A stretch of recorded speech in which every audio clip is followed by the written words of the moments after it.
Cassette 1, Side 2. Test 2. You'll hear a number of different recordings and you'll have to answer questions on what you hear. There will be time for you to read the instructions and questions, and you'll have a chance to check your work. All the recordings will be played once only. The test is in 4 sections. At the end of the test, you'll be given 10 minutes to transfer your answers to an answer sheet. Now turn to Section 1. Section 1. You'll hear 2 tourists, Sally and Peter, talking in a coffee shop.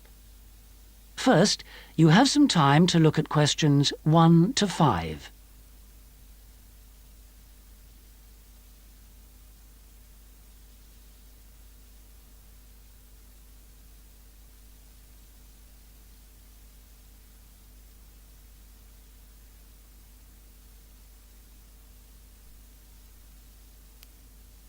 You'll see that there is an example that has been done for you. On this occasion only, the conversation relating to this will be played first. Oh, Peter, there you are. You've been ages. What kept you so long? I'm sorry I'm so late, Sally. Have you been waiting long? Oh, half an hour. But it doesn't matter. I've had a coffee and I've been reading this guidebook for tourists. Sally has been waiting half an hour for Peter, so C has been circled. Now we shall begin. You should answer the questions as you listen, because you will not hear the recording a second time. Listen carefully and answer questions 1 to 5. Oh, Peter, there you are. You've been ages. What kept you so long? I'm sorry I'm so late, Sally. Have you been waiting long? Oh, half an hour. But it doesn't matter. I've had a coffee and I've been reading this guidebook for tourists. Sit down. You look very hot and tired. What would you like to drink? I'd love a really chilled mineral water or something. Will you have another coffee? Yes, I will. The waitress will be back in a moment. Why were you so late? Did something happen? Yes. You know, I went to the bank to cash some traveler's checks. Well, the exchange rate was looking healthy, but when I went to the teller, they told me the computer system was temporarily down, so they couldn't do any transactions. They said the problem would be fixed in a few minutes, so I waited.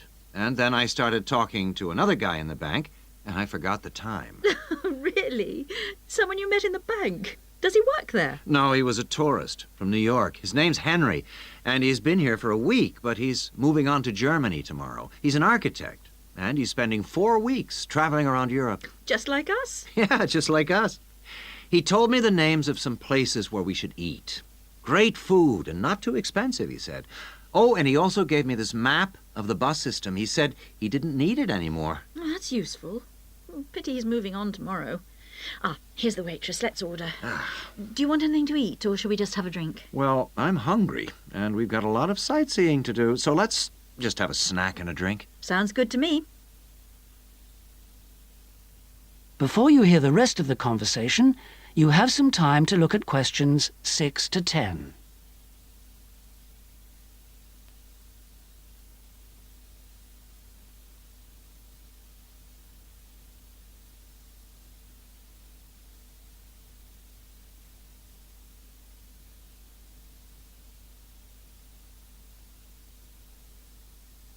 Now listen and answer questions 6 to 10.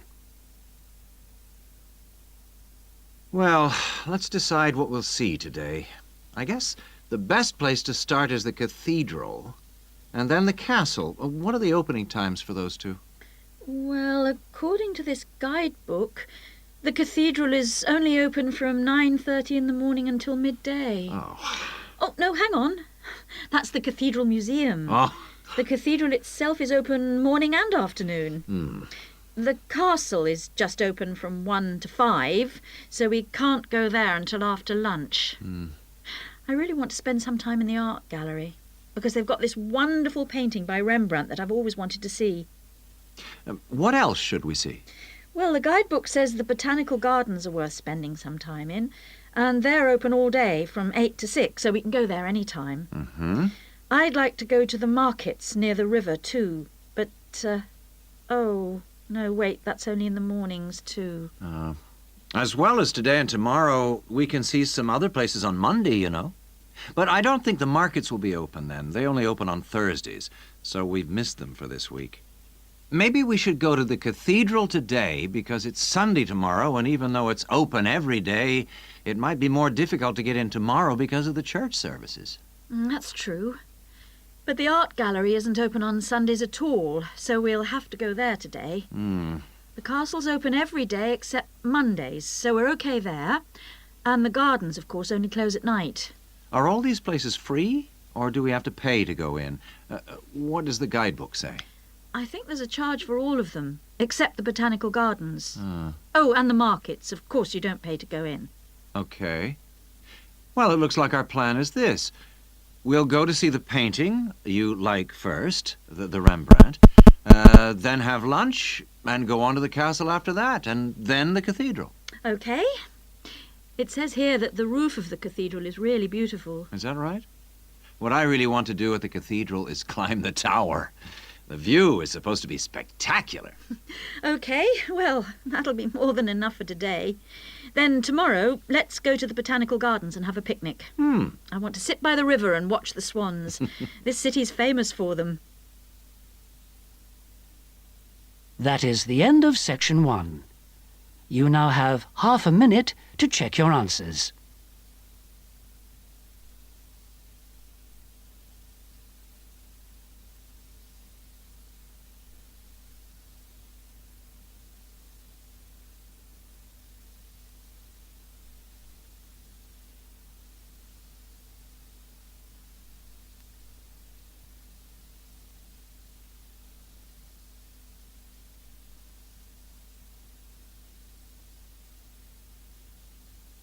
Now turn to section 2.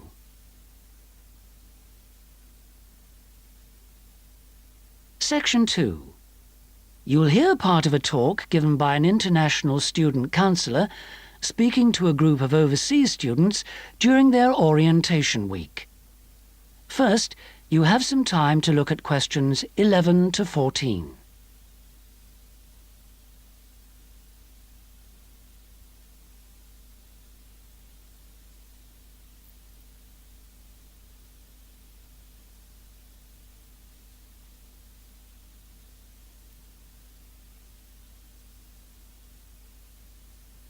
Now listen carefully and answer questions 11 to 14.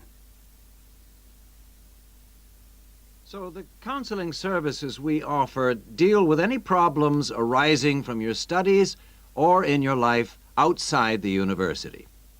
Let's take academic counseling.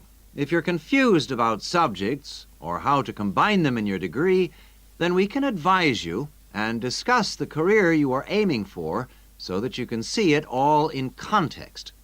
We can also chase up your tutor if you're not getting proper feedback on how you are getting on in your subject. Besides help with academic problems, you may also need personal counseling.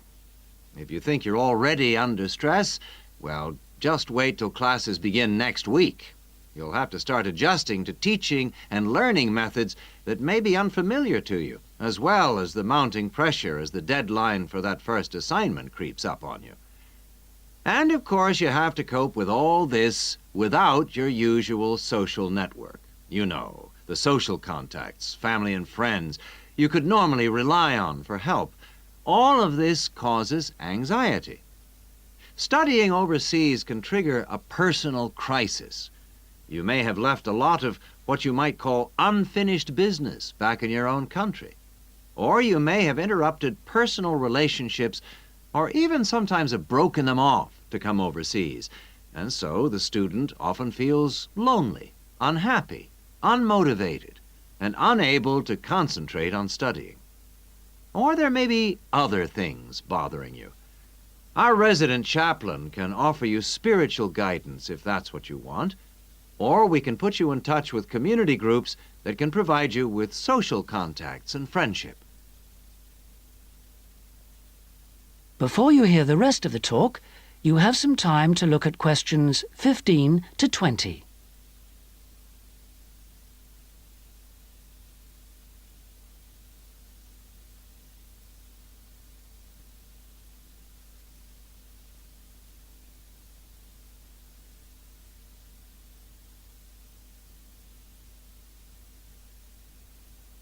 Now listen and answer questions 15 to 20. What about exam stress? It affects nearly everyone to some extent, but especially overseas students like yourselves. There may be a huge amount of family pressure on you to succeed. And if you fail a subject or drop out of a course because it's too difficult, then your self-esteem can suffer. But it's not the end of the world if you don't pass an exam. I had to resit first-year anthropology, so I can certainly offer you a sympathetic ear. Anyway, exam failure can lead to worrying changes in the way you normally behave. You may also be off your food, or you may have dietary problems because the local food is not to your liking and upsets you, and this can affect your health and studies. Glenda Roberts is our dietitian in the health service, and we can put you on to her. And we all have money problems, don't we? But remember, full-time students can get a low-interest loan of up to $600 to buy books and for similar study-related expenses. That's right. And you can get double that amount if you can't afford an item of equipment you need for your course, a musical instrument, for example. And it doesn't stop there. When you move into a flat, starting up expenses, including furniture for it, can be covered by a loan through the welfare service. See Jill Freeman for details. Can we help you? Well, last academic year, in spite of staff cuts, we counseled 240 international students for a total of 2,600 hours counseling. And finally, we won all but just one of the 12 appeals that we launched on behalf of students. Not too bad for an understaffed service, don't you think? That's all from me. Thank you. That is the end of section 2. You now have half a minute to check your answers.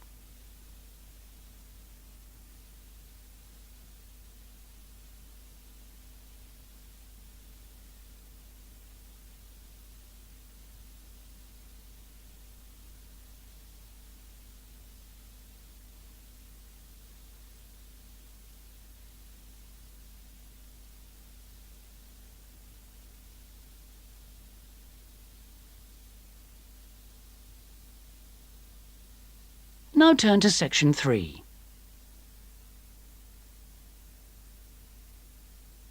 Section 3. You'll hear 3 friends discussing an assignment they're going to work on together. First, you have some time to look at questions 21 to 26.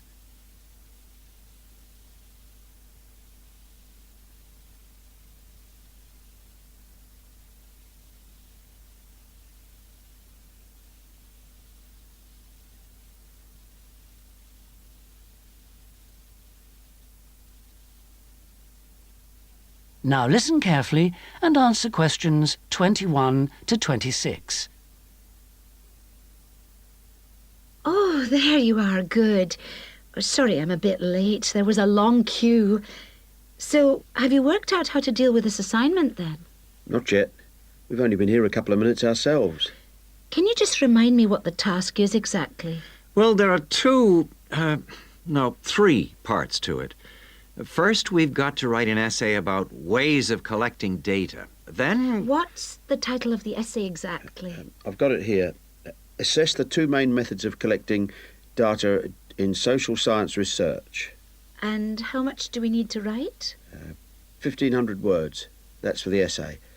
Then for the second part of the assignment, we have to choose one method of data collection and carry out a small-scale study, making appropriate use of the method chosen to gather data from at least 5 subjects. And then we have to write a report on the study? That's right, of 3,000 to 4,000 words. Did you get as far as discussing which form of data collection we should go for? Questionnaire or interview, isn't it? Yeah, I think we should use a questionnaire. It'll be so much less time-consuming than organising interviews, I reckon. Once we've agreed on the wording of it, we only have to send it out and wait for the responses. Yes, I think it probably would be quicker.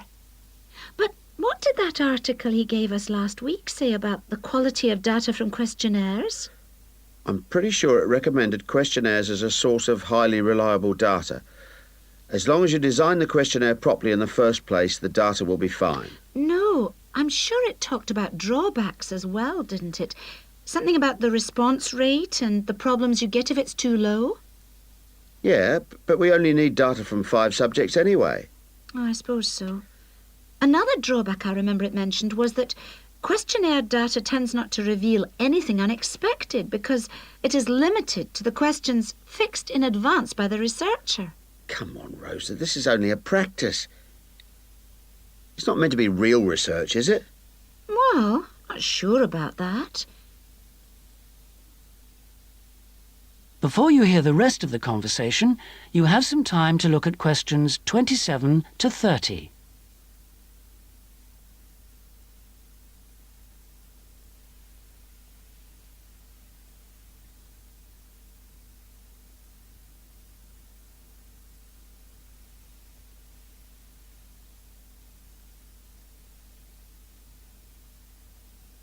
Now listen and answer questions 27 to 30.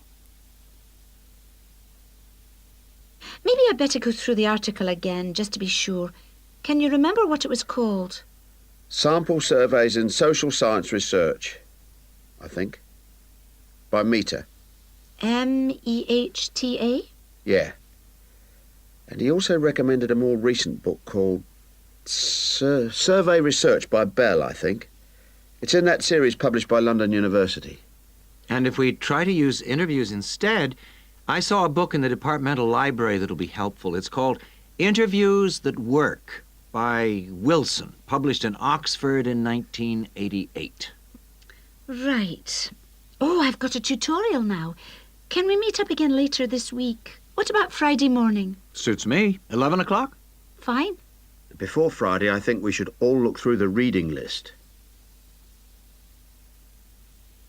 That is the end of section 3. You now have half a minute to check your answers.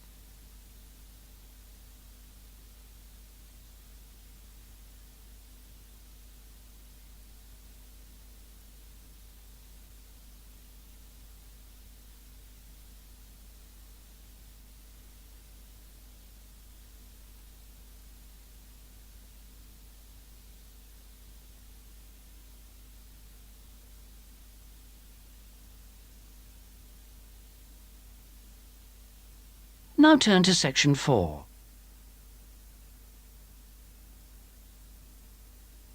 Section 4.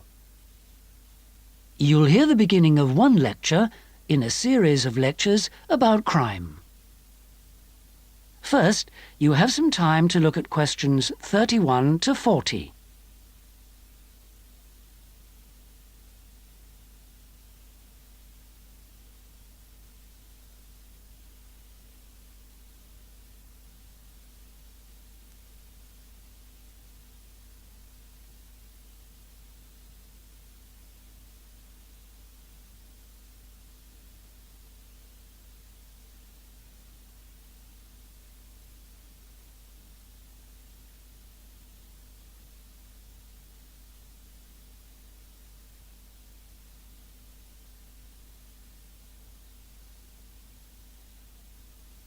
Now listen and answer questions 31 to 40.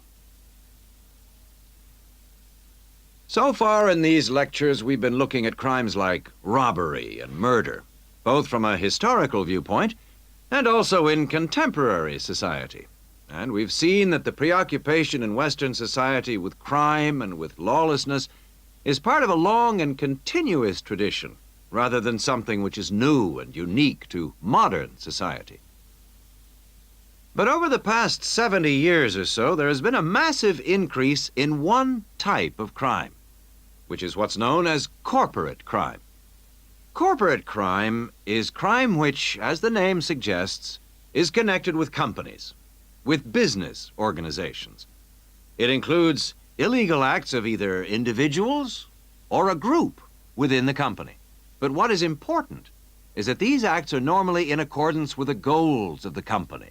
They're for the good of the company rather than the individual. It's been defined as, quote, crime which is committed for the corporate organization, the company, not against it, unquote. So crimes like theft by employees, things like embezzlement or fraud against one's actual employer are excluded according to this definition. The employees may be involved, but they're acting in the first place for the company. They may not even realize they're committing a crime. Or they may realize, but they feel it's excusable because it's policy. Or because otherwise they may lose their jobs. So here really we're talking about the links between power and crime. Now this is one area that much less is generally known about than conventional or traditional crime. It has been relatively ignored by the mass media. For example, it tends to be underreported in comparison with conventional crime in news broadcasts and in crime serials and films and so on. They very rarely deal with corporate crime. And it also tends to be ignored in academic circles. There's been far more research on conventional crime and far more data is available. There are several reasons for this lack of interest in corporate crime compared with other types of crime. It's often very complex, whereas with conventional crime, it's usually possible to follow what's going on without specialist knowledge. As well as this, whereas conventional crime usually has a lot of human interest, corporate crime often has much less. The third reason, and possibly the most significant one, is that very often the victims are unaware.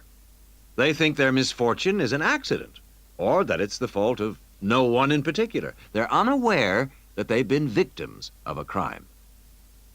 So when we look at the effects of corporate crime, we may find it's very difficult to assess the costs. But these costs can be very considerable in both their economic and social aspects.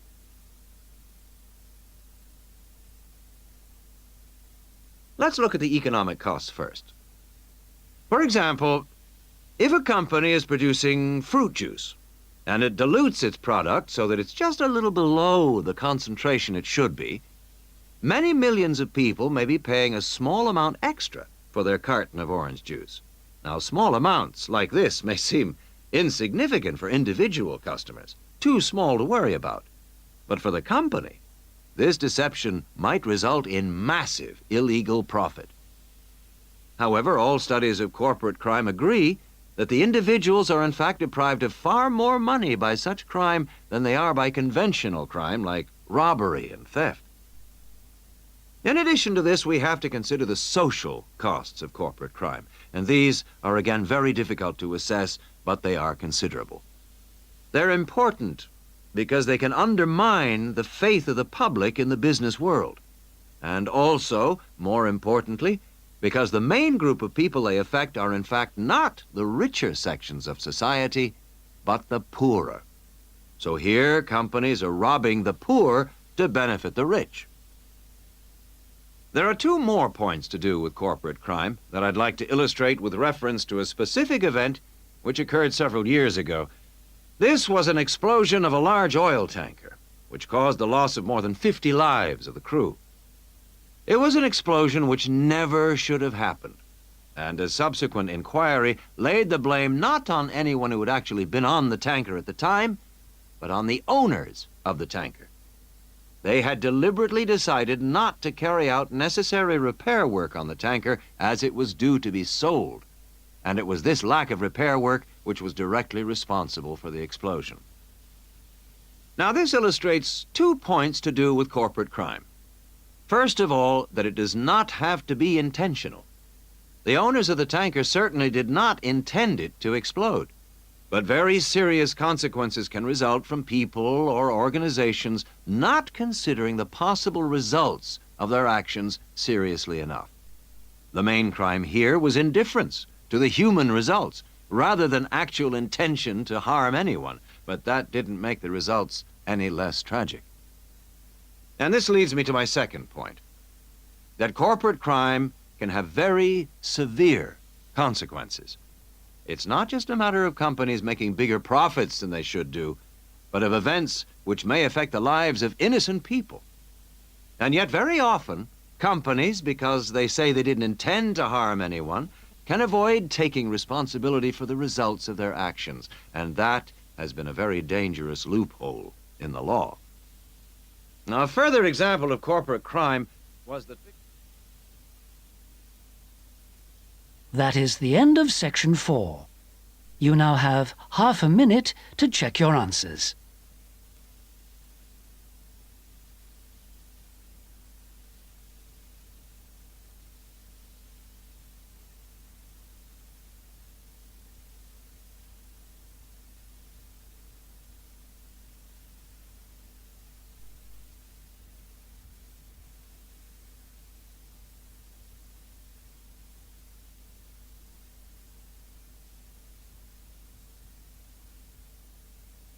That is the end of the listening test.